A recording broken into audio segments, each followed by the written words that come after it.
Welcome to part 2 of the knockout stage. They will be finishing up the first stage of the CR4 tournament. If there's any CR4 monsters you would like to see for the next one, leave them down in the comments below. Our first fight is between the Lizardfolk Render and the Face Spider.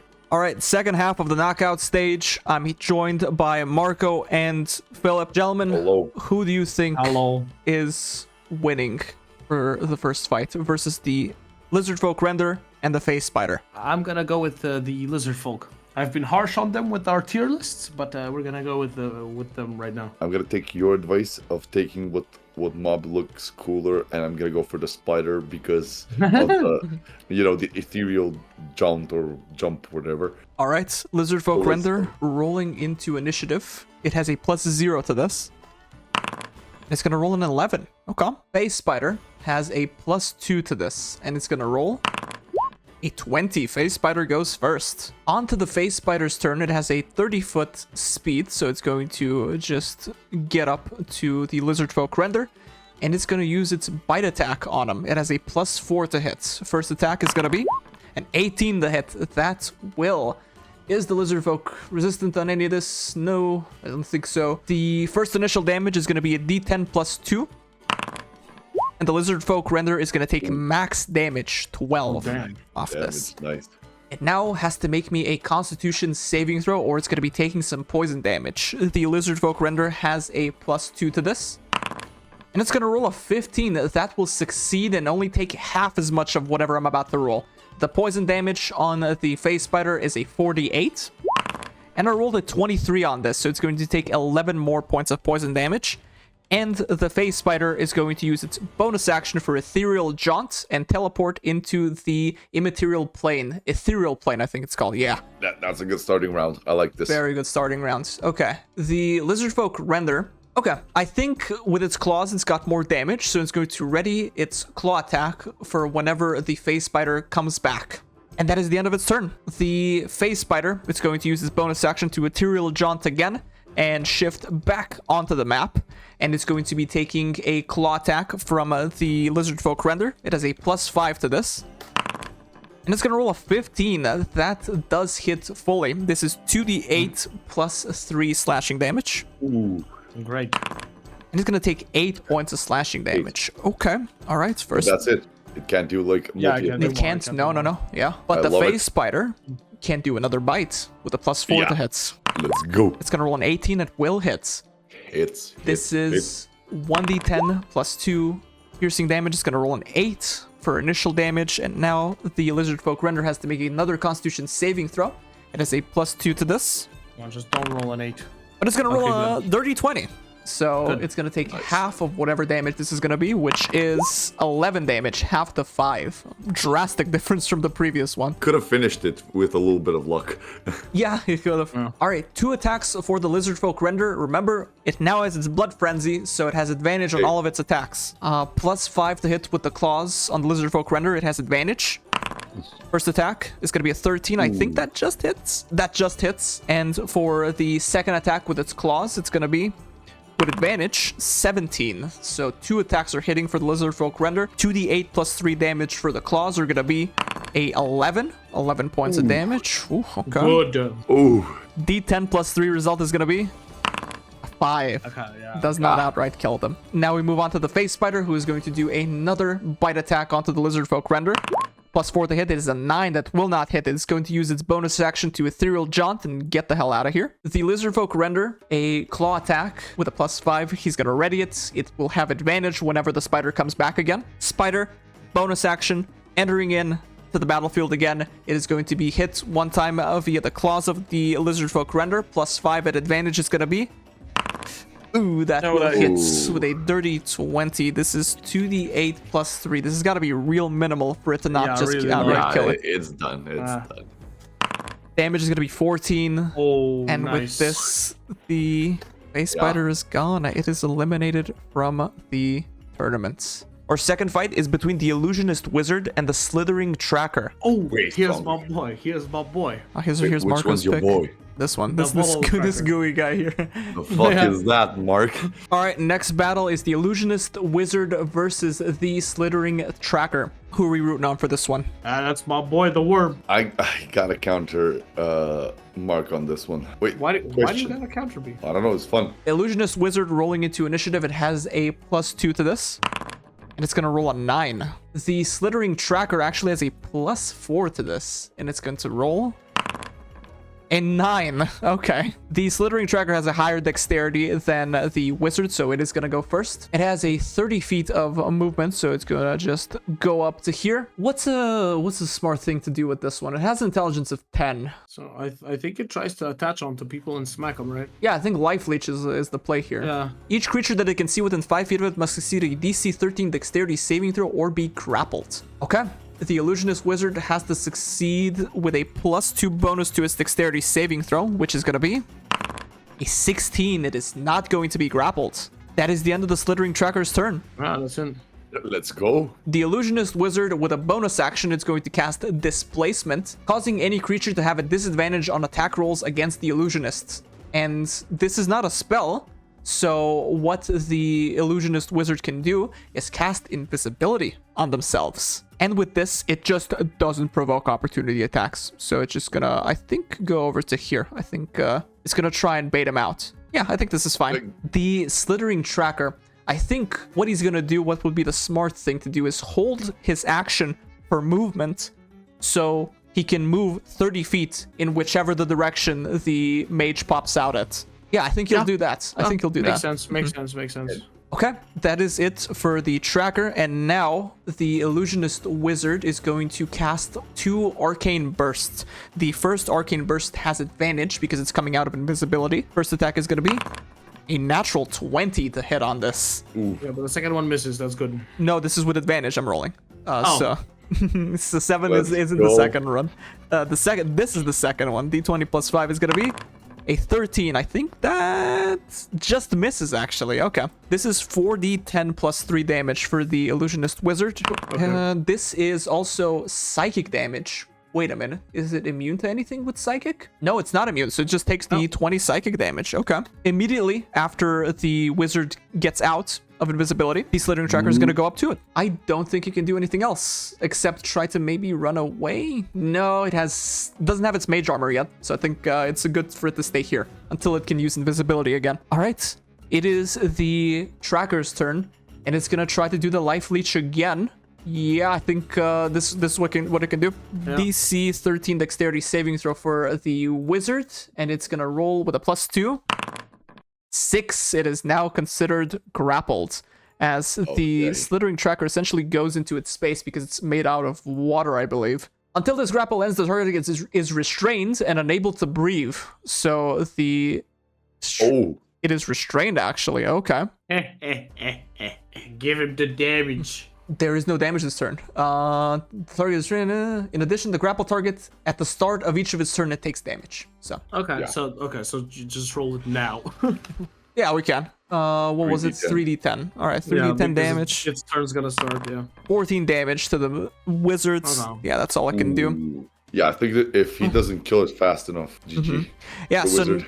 now onto the wizard. This is just a time race. It's gotta just hit and keep hitting the Slithering Tracker, or it's just gonna die. It has disadvantage because it's restrained, though. So first attack. Can you do anything else? No. You can't do anything else, no. First attack with a +5 is gonna be natural 1, doesn't hit. Oh. Second attack with disadvantage is gonna be a natural 1 again. No. Yes. Oh my god. Come on, God, worm. Rolls. What a bunch Come of on, worm. the Slithering Tracker's turn. I think it's just gonna keep on Slam grappling. him. It is gonna try to slam him. And he'll have advantage on it because it's restrained. But keep also in mind the displacement. Let me see. The effects last for 1 minute and it ends early if the illusionist takes damage. The illusionist has taken damage and its speed is also 0, so it doesn't benefit from the displacement. This attack with the slam is going to be with advantage, and the tracker is going to roll 17 on this. What is the damage of this? D10 plus 3 damage is going to be a 9 more damage to the wizard.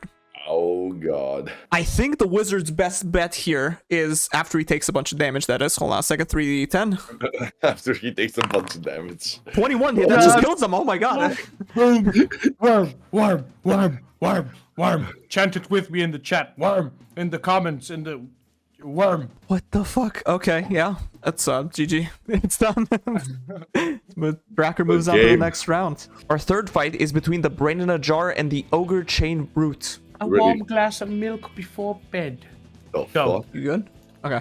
You good? Is everything okay? Is everything okay? Alright. No. Regardless. Ogre Chain Brute versus the Brain in a Jar fights. Regardless. What One. do you mean? One. Is everything okay? No. Regardless. We're just gonna keep going. Ogre Brute versus Brain in a Jar, not Chain in a Jar. Who's everybody rooting for? Okay, Phil, you go. Marco's feelings. Ain't nobody rooting for my feelings. It would be fun for me to. I want to root for the brain in the jar. I'm a bit biased towards the brain as well. I used it in a campaign against you guys, so. 2 people for Brain in a Jar then. Yes. Ogre Chain Brute has a -1 to its initiative, and it's gonna roll an 18. Okay. Brain in a Jar has a -4 to its dexterity, so I don't think he can ever realistically do this. It's gonna roll a 6. Yeah, of course. Ogre Chain Brute's turn. It is going to walk up with its 40 feet of movement. It's got movement to spare. Break the jar. Yeah, he's gonna try and break the jar. So it has the Chain Smash ability. It can hit with its chainsword, and the target must make me a DC 14 Constitution saving throw. On a failure, the target is unconscious for 1 minute. Okay. It is a +6 to hit with this. And Ogre. the brain be unconscious? I think so. Why wouldn't it be? Paralyzed, poison, prone. Yeah, it's not unconscious, so yeah, I can. Apparently it can. It Sure. can. It's just gonna. Direct concussion. Yeah, it's gonna concuss him. Yeah. D20 +6 is gonna be 15 to hit. Does that? Yeah, it does. This is gonna be 2d8 +4 damage. It's gonna be 9 points of bludgeoning damage. I think the brain is not resistant to any of this. It isn't. No. And it's gotta make me a Constitution saving throw. It has a +2 to this. D20 +2 is going to be a 17. It is not knocked unconscious. And that is the end of the Ogre's turn. Brain in a Jar. It is going to use its Mind Blast ability, emitting psychic energy in a 60-foot cone. The Ogre has to make me DC 14 Intelligence saving throw. It does not. It is not so good at this. It has a -3 to this. D20 -3. Yes. Let's see this. It's gonna be a -1. Yes. A -1. Yes. It is now stunned for a minute. And it also takes 3d8 +4 psychic damage, which is going to be 17 dealt to him. Let's go. Wait, is it stunned for a minute? It is stunned for Yeah, a minute. GG. It can no. It can repeat the saving throw at the end of his turns. Oh yeah, true. Can the brain run away? The brain Yeah, shall hover 10 feet away. Yeah, that's his turn. Ogre Chain Brute is still stunned, and at the end of his turn, he must make another intelligence saving throw with a -3. -3 is gonna be 14. I Yeah, he think succeeds. that No just way. succeeds. What the hell? But that's at the end of his turn. That's Yeah. Oh yeah. He still doesn't have his turn. Yeah. But I mean, no way he succeeded, man. Yeah, what a roll. That's the end of his turn. Brain in a Jar. I'm gonna roll a d6 to see if its Mind Blast comes back.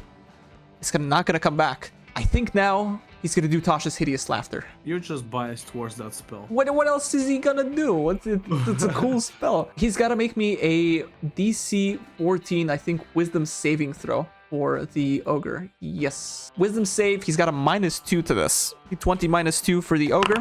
He's gonna fail it and roll a 3. He's now knocked prone and laughing. That is the end of the Brain in a Jar. He's gonna hover over here, I guess. Okay. Did he hover over the table? Sure, why not? Yeah, it's 10 feet up.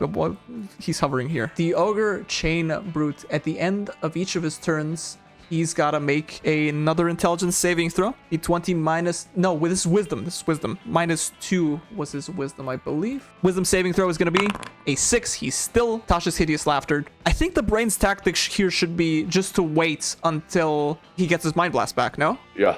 Yeah. At the start of the Brain in a Jar's turn, he's going to roll a D6.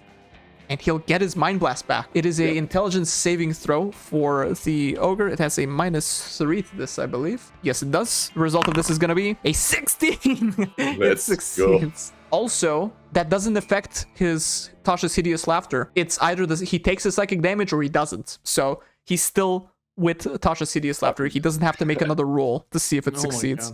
Brain Ajar, moving over to here. Ogre's turn, still laughing. A DC 13 Wisdom saving throw -2. It's gonna be a 4. He's still laughing. Brain Ajar, D6. He gets his Mind Blast back. Okay. Is the Ogre gonna succeed again with a D20 -3? He'll fail it this time. Okay. This is 3d8 plus 4 psychic damage to the Ogre. It's gonna be a 10. And now the Ogre is both stunned. What the fuck? Why is my phone ringing? No way. You can hear it through the mic. All right. The Ogre is going to make a DC, Wisdom saving throw. -2 for Tasha's Hideous Laughter. He's still laughing. Oh my god. Okay. Yeah, no, but he has advantage now. Advantage? Yeah, if it's triggered by damage, it gives advantage to the roll. Yeah, you're right. Another one. It's gonna fail again. All right. With this, that is the Brain's turn. It's gonna move up over to here. The Ogre now has to make 2 saves, right? At the end of his turn. He's got to make first an Intelligence saving throw with a -3 for the stunned. It's going to roll a -2. Wonderful. And a D20 -2 for the Wisdom save. Natural 20. He's no longer laughing at the very least. That is the end of the Ogre's turn. Brain in a jar, rolling a D6. He'll get it back. Yes, he'll get it back. At this point, the brain in the jar is just fucking with his head. Yeah. Continuously. You know what? The brain in a jar is a genius. It has an intelligence of a 19. You know what it's gonna do? Yeah. It's gonna ready its Mind Blast for at the end of the Ogre's next turn. So that's what it's gonna shoot him again with it. I mean, he can shoot him with Chill Touch in the meantime. No, it's to keep him stunned in case the Ogre makes a save, so he can't like get any moves off. I mean, sure, but he can shoot him in the meantime while he's stunned. But he can't ready an action. You're not realizing the tactic here. So look at this. You're not. No, but like, come on. So the Ogre is stunned, right? Oh, so he's just at the end of his next turn. To keep him perma-stunned. Yeah, exactly. We're gonna be here forever, but okay, sure. I mean, Brain's a genius. Okay. Ogre at the end of his turn, he's gonna make another Intelligence saving throw -3. He'll fail it. Regardless, at the end of his turn, the Brain is going to still emit the Mind Blast, and he's gonna make an Intelligence saving throw again, -3. Natural 20. He won't take any damage. Okay. What is happening? The Brain in a jar is going to roll another D6 at the start of his turn. He will not get his shit back.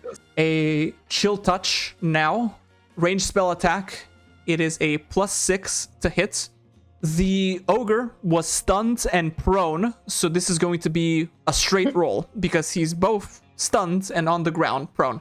D20 +6 for Chill Touch is going to be a 10 to hit. That will not. Off by 1, Jesus Christ. Brain Jar is going to hover over to there. All right, Ogre, what is he going to do? Yeah, he can't do anything. D20 -3. 13, that will just fail. It fails. It just fails. It can't do anything. It's still stunned. Brain in a jar. D6. Does it come back? It doesn't come back. Another Chill Touch. Straight roll onto him. D20 +6. 21. That will do it. 3d8 necrotic damage for him. It is going to be 14 points of necrotic damage, and I think he can't even make a save off this. Yeah, he can't even make a save off this, Ogre, Chain Brute, D20 -3. It's going to fail the Intelligence saving throw again. The Brain in a jar, D6. He doesn't get his stuff back. D6, D20 +6 for Chill Touch. It's going to be a 9. Oh my god, what are these low rolls, bro? It's just going to gives the Ogre a chance. It's fun. It does give the Ogre a chance, the Ogre, though, at the end of his turn, D20 -3. Can it roll? It will roll a 0. 0. Wonderful. It doesn't do anything.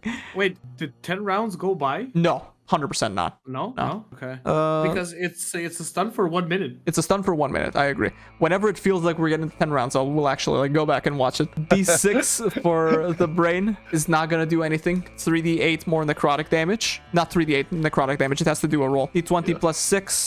It's gonna roll an 11, just what it needs. 3d8 necrotic damage for 19 more. Okay, we haven't gotten through the limit. This has 100% not been a minute yet.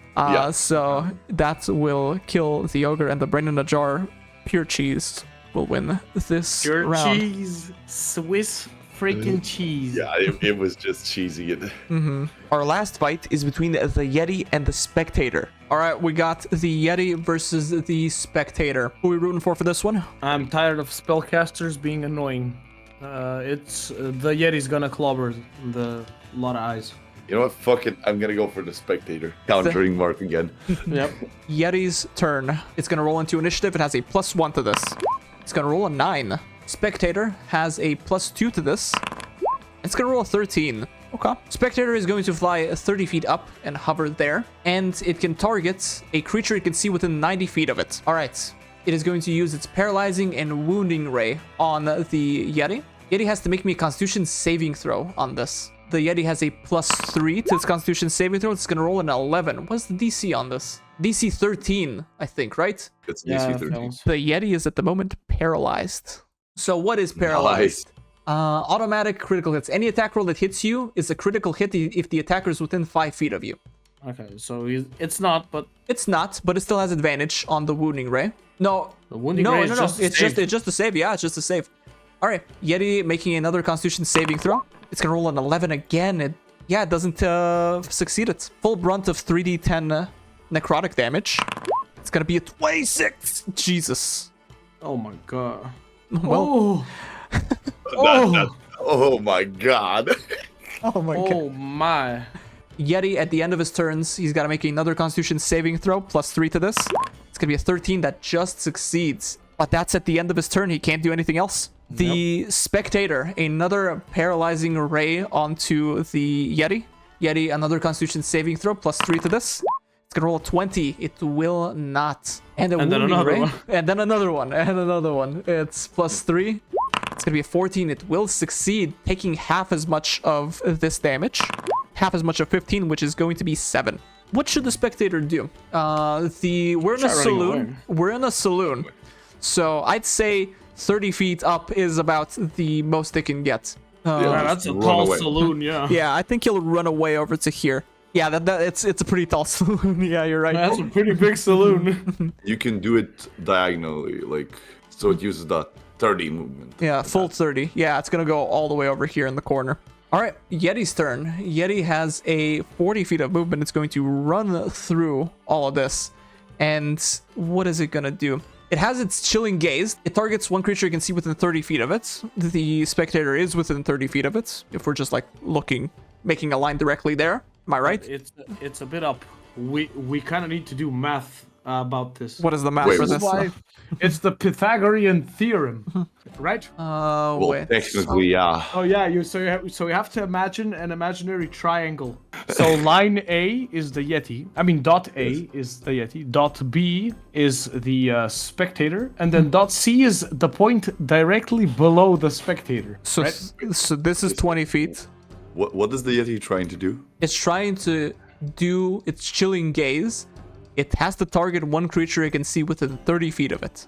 Oh, but it's 30 feet up. It 30 is feet up and 20 feet away. Okay, so the Pythagorean theorem. So we need to find the value of C, or basically the hypotenuse of the triangle, Uh-huh. which is the view of the Yeti towards the Spectator. I've never fucking done this for a D&D game. Okay, hold on a sec. So A Ace. is 30. A. B Yes. is the line that is from the Yeti to the point directly under the away, which is 20. No, You it have is it on Google. 36. 36. It can't. It's 36. It is 36 I just did the feet math. away. Can't target him. Okay. Can't Oh, target. God. Oh. I cannot believe we fucking Yes. All right, it's just gonna come go up to to school, it. kids. Fuck it. This is why you go to school. All right. Regardless. Spectator's turn. Regardless, Spectator's turn. Paralyzing ray onto the Yeti. It has to make me a Constitution saving throw, which is gonna be a 6. It's gonna be paralyzed again. No, not again. And a wounding ray, another Constitution saving throw. It's gonna be a natural 1. It's gonna take the full brunt. 3d10 damage. It's gonna be 14 on Okay, its he's last alive. legs. And I think the Spectator would just like move up to here. Why not? Yeti, at the end of his turn, another Constitution saving throw to stop being what is this? Paralyzed, restrained, paralyzed. Yeah, he's not gonna be paralyzed, but that's the end of his turn. Spectator, another not fear ray, paralyzing ray. +3 on its Constitution saving throw. He's gonna get paralyzed again, Oh my god. He's cooked. and another one for the wounding ray. Yeah, he's It's gonna cooked. be a fail. 3d10 damage. It's gonna be 10. And with this, the Spectator will take the rounds, officially eliminating the Yeti from the tournament. What Gee. the hell? Bro, give me the Spectator versus the Brain in the Jar. That one I gotta fucking watch. That one's gonna be fucking hilarious. That's it. Wait, that's gonna happen. We're gonna see. That is next video. Come on, guys, everybody, and this round's gonna be a hoofty. Thank you for watching the finishing of the knockout stage. If you want to see more, feel free to subscribe. And if you watched up until now, have yourself a good one.